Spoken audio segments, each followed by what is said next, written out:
नमस्कार, मैं रोशन जायसवाल।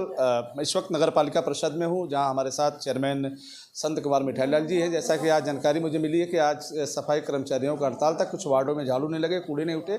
इस सिलसिले में बात करते हैं कि वजह क्या रहेगी। धन्यवाद रोशन जी। देखिए, जो आज कर्मचारियों द्वारा हड़ताल है वो लाइन, ये जो सफाई की सारी व्यवस्थाएं, ये line company and guard securities Lucknow को दिया गया था और उसका अगस्त तक उसका था और 3 महीने तक उस कर्मचारियों को भुगतान नहीं किया है और न ही पीएफ का भुगतान किया है। उसमें हमें पता लगा है कि पीएफ का 55 लाख की कोई है, 55 लाख बाकी है और हम लोग 3 महीने से माननीय सभासदगण के द्वारा मुझे भी संज्ञान में आया और मैं एक लेटर में दे भी दिया था ऑफिस में हम अपने अधिशासी अधिकारी को कि भाई इस फर्म से भुगतान न किया जाए और इस वजह से जो है अड़चन आ रही है कि भाई, और इस कर्मचारी एलायंस कंपनी के थे, न कि नगर पालिका के थे। सर, वेतन तो आपके पेमेंट तो हुआ होगा ना? फिर भाई ये एग्रीमेंट में है कि आप पहले भुगतान कर्मचारियों को करेंगे तब मैं भुगतान करूँगा। भाई आप भुगतान करके तब हमको पेश करेंगे। आप यूबी एग्रीमेंट में है कि 3 महीने तक आप भुगतान कोई भी कंपनी। अच्छा ये बताइए, जब हम ही को देकर कराना होगा तो हम ही नहीं किसी को कर देंगे? भाई उसकी बायलॉज है, नियम है कि भाई आप 3 महीना तक जो भी कंपनी 3 महीने तक जो सफाई कर्मचारी है, सफाई कंपनी है, वो 3 महीने तक कराएगी। अगर किसी हालत में 3 महीने तक अगर नगर पालिका भुगतान नहीं की तब आप हमको नगर पालिका को नोटिस देंगे कि भाई आपने हमारा पेमेंट नहीं किया, अब मैं अगली बार नहीं दे पाऊँगा। और उस कंपनी पे 55 लाख का जो है, अभी मुझे संज्ञान में आया है कि उस कंपनी द्वारा उस कंपनी की जो फाइल टेंडरिंग हुई है उसकी जो एफडीआर की फाइल में गायब है। अभी अभी आपके सामने हम माननीय सभासदों द्वारा उसको हम लोग लिखा भी गया, उसको साइन भी किए।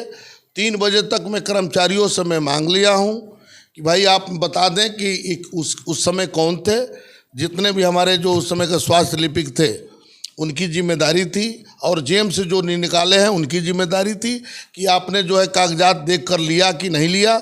ये वो लोग अपना 2 दिन में 3 दिन में जो भी हो अपना दे दें, नहीं तो फिर एफआईआर तो कन्फर्म है, क्योंकि फाइल में एफडीआर तो गायब है।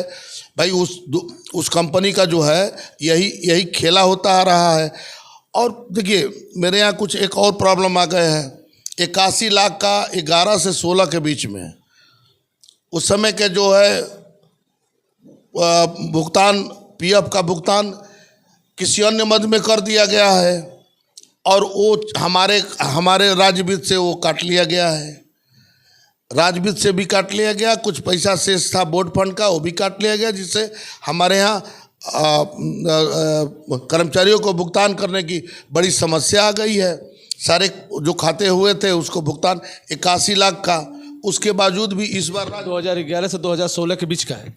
ये आप पेपर में निकला था, आप भी जाने होंगे। ये स्टेट बैंक को नोटिस दी गई थी कि भाई 11 से 16 के बीच में आप पीएफ 81 लाख का भुगतान करें, नहीं तो खाता आपका बंद कर दी जाएगी।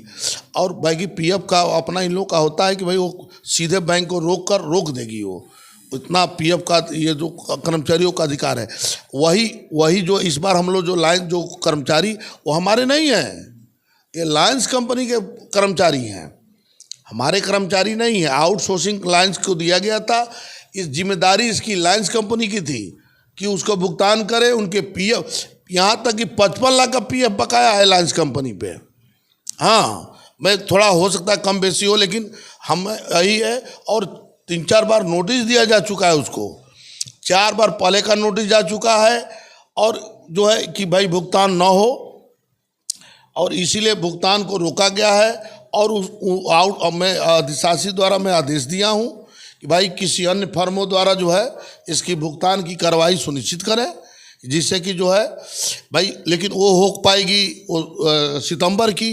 भाई 3 महीना उसको भुगतान करना है। हाँ, तो ये टेक्निकल चीज़ है।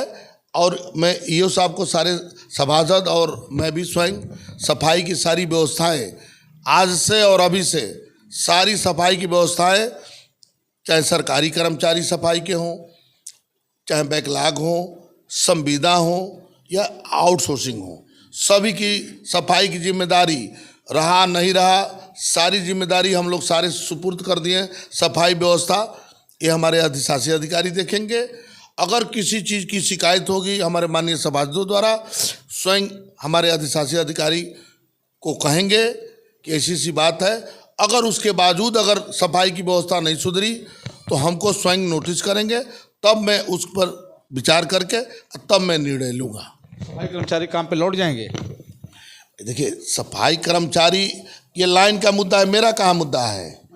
सफाई कैसे होगी फिर? सफाई व्यवस्था अधिशासी अधिकारी जो है मेरे लिख कर दे दिए कि 2 बजे तक लौटे, नहीं तो हटे। अच्छा ये बताइए, आपके यहाँ कर्मचारी है, अगर नहीं रहेगा तो किसी और को रखेंगे।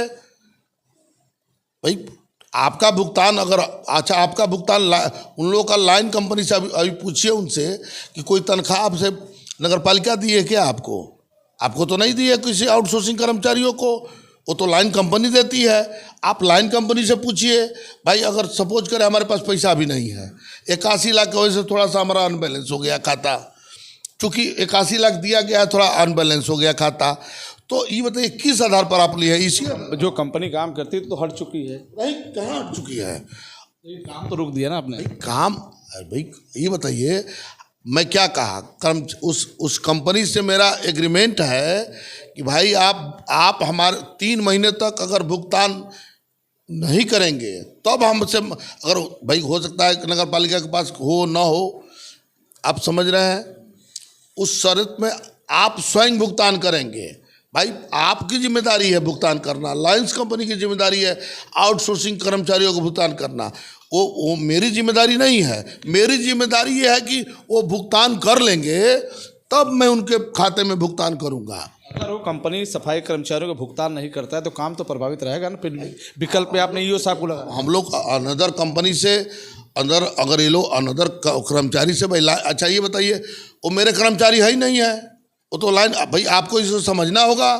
वो भाई जो तनख्वाह मान लें कि आपको भाई वो लाइंस कंपनी से मेरा एग्रीमेंट है। समझ रहा हूँ चेयरमैन साहब, वो कंपनी का मामला, लेकिन सफाई व्यवस्था तो नगर क्षेत्र में वही करते हैं ना। भाई ये बताइए, इसीलिए तो हम लोग में क्या रखा गया? आपने विकल्प में बताया कि ईओ साहब 2 बजे तक हमारे माननीय अधिशासी अधिकारी द्वारा 2 बजे तक अल्टीमेटम दे दिया गया है, और वो के बाद वो संज्ञान में लेंगे और अभी सभा दिया गया है, और किसी अन्य एजेंसी को रखकर हम लोग सफाई कराएंगे, उसमें पेमेंट करेंगे, वैकल्पिक व्यवस्था करेंगे। हाँ, वैकल्पिक व्यवस्था करेंगे। भाई इस तरह तो छोड़ेंगे नहीं नगर को। भाई आप ये बताइए आपदा आ गई है, बाढ़ आ गया है, आपदा आ गई, उसी तरह हमारे यहाँ 81 लाख का जो है भुगतान की समस्या आ गई है। ठीक है भाई, वो उस कंपनी को ना भुगतान करना है। भाई अगर वो भुगतान नहीं करते तो किसका एग्रीमेंट किया? भाई अगर अब वो कंपनी हमसे कहेगी कि भाई हमको 3 महीने का दीजिए, कोई कर्मचारी या यूनियन वो हकदार नहीं है। कंपनी के भले वो काम करते थे लेकिन नगर की व्यवस्था में लगे हैं, लेकिन आपने कहा कि ईओ साहब को दिया है आपने जल्दी। आपको समझना होगा कि सफाई जितने कर्मचारी वो लाइन ग्रुप के हैं। मैं समझ गया, आपके कहने के मतलब तनख्वाह कंपनी देती है, आप उनको पेमेंट करते हैं, लेकिन अभी कंपनी से है, लेकिन अभी उनका जो सफाई कर्मचारियों का है उनको वेतन नहीं मिला, कंपनी वेतन देगी। नहीं, हमारे माननीय देखिए हमारे अधिशासी अधिकारी द्वारा जो है ये अल्टीमेटम 2 बजे तक नोटिस दी जा रही है। नोटिस किसको दे रहे हैं? नोटिस किसको दे रहे हैं? भाई कर्मचारियों को दिया जाएगा, और जितने 11 वार्ड की जिम्मे थी उन लोग की, उसके बाद से सारे सभासद जिस कर्मचारी को रख कर रहेंगे उसके अन्य कंपनी से भुगतान किया जाएगा, उन लोगों को नहीं रखना है। और मैं सभी सभासदों का, जो कर्मचारी हड़ताल पर हैं उनको मत रखें, जो हड़ताल पर नहीं है उनको रखें, जो उनका भुगतान अब किसी अन्य कंपनी करेंगे। अब कोई ये थोड़े है आज मैं नहीं, आज ये बताइए मैं नहीं रहूँगा कोई और अध्यक्ष आएगा। हर का भाई सफाई कर्मचारी अगर वो नहीं सफाई कराना चाहती है तो मैं जबरदस्ती तो कर नहीं सकता हूँ। आपकी बात मैं समझ गया कि वैकल्पिक व्यवस्था में ईओ साहब से सभासदों से मिलजुल के बातचीत होगी और व्यवस्था की रास्ता निकाला जाएगा कि नगर की सफाई व्यवस्था प्रभावित न हो। तो दोस्तों फिर हम आपसे जुड़ेंगे, तब तक इतना ही जुड़े हमसे बलियाजकर से। मैं रोशन जायसवाल, नमस्कार।